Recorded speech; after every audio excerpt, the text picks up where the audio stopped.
Anakapalli MP seat నాగబాబుకు మొదట కేటాయించగా కూటమిని నిలబెట్టడం కోసం ఆ ఎంపీ సీటును పవన్ కళ్యాణ్ త్యాగం చేయాల్సి వచ్చింది. అయితే గత కొద్ది రోజులుగా నాగబాబుకు తిరుమల తిరుపతి దేవస్థానం చైర్మన్ పదవి లభిస్తుందని ప్రచారం జరుగుతుండగా దానిని నాగబాబు ఖండించారు. త్వరలోనే రాజ్యసభ సీటుతో పాటు కేంద్ర మంత్రి పదవి కట్టబెట్టి కేబినెట్ హోదా కల్పించబోతున్నట్లు విశ్వసనీయ సమాచారం. జనసేన ఎంపీ బాలశౌరిని పక్కన పెట్టి కేంద్ర మంత్రి పదవిని నాగబాబు కోసం రిజర్వ్ చేసినట్లు తెలుస్తుంది. పిఠాపురం ఎమ్మెల్యే పదవి త్యాగం చేసిన వర్మకు ఎమ్మెల్సీ ఆఫర్ చేయగా అదే స్థాయిలో 2019లో కమ్యూనిస్టుల కోసం ఒకసారి, 2024లో నారా లోకేష్ కోసం మరోసారి ఎమ్మెల్యే పదవిని త్యాగం చేసిన జనసేన పార్టీ చేనేత విభాగం రాష్ట్ర అధ్యక్షులు మంగళగిరి నియోజకవర్గ ఇన్ఛార్జ్ చిల్లపల్లి శ్రీనివాసరావు పేరు టీటీడీ చైర్మన్ రేసులో వినిపిస్తున్నాయి. ఒకవేళ టీటీడీ చైర్మన్ దక్కకపోతే బోర్డు మెంబర్ కానీ, సంవత్సరం తరువాత ఎమ్మెల్సీ కానీ ఆయనకి ఇవ్వాలని నారా లోకేష్, పవన్ కళ్యాణ్ ఒక నిర్ణయానికి వచ్చినట్లు తెలుస్తోంది.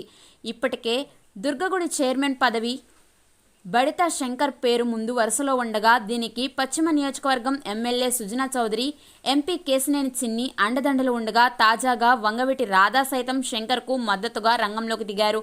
దీన్ని బట్టి చూస్తే జనసేనకే చైర్మన్ హోదా దక్కే అవకాశాలు పుష్కలంగా ఉన్నాయి.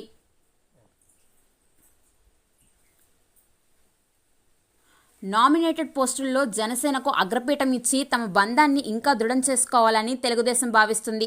త్వరలోనే టీటీడీ బోర్డు చైర్మన్ లేదా బోర్డు మెంబర్లు, ఎమ్మెల్సీలు, దుర్గగుడి చైర్మన్, కాపు కార్పొరేషన్ చైర్మన్తో పాటు స్థానికంగా ఉండే నామినేటెడ్ పోస్టుల్లో జనసేన క్యాడర్ని చూడవచ్చు.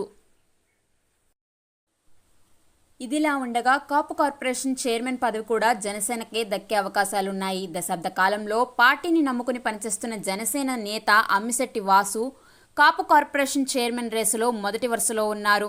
ఇప్పటికే పవన్ కళ్యాణ్కు ఉప ముఖ్యమంత్రి పదవితో పాటు కీలక శాఖలను అప్పచెప్పి పవన్ కళ్యాణ్ ఎన్డీఏ కూటమికి ఎంత ముఖ్యమో ప్రజలకు ఒక సందేశాన్ని పంపించగా రాష్ట్ర చరిత్రలో ఎన్నడూ లేని విధంగా ప్రభుత్వ కార్యాలయాలలో ముఖ్యమంత్రి చంద్రబాబుతో పాటు ఉప ముఖ్యమంత్రి హోదాలో పవన్ కళ్యాణ్ ఫోటోలు కూడా ఏర్పాటు చేశారు. పవన్ కళ్యాణ్ ప్రాధాన్యత ఏ స్థాయిలో ఉందో చెప్పడానికి ఇది ఒక ఉదాహరణ మాత్రమే.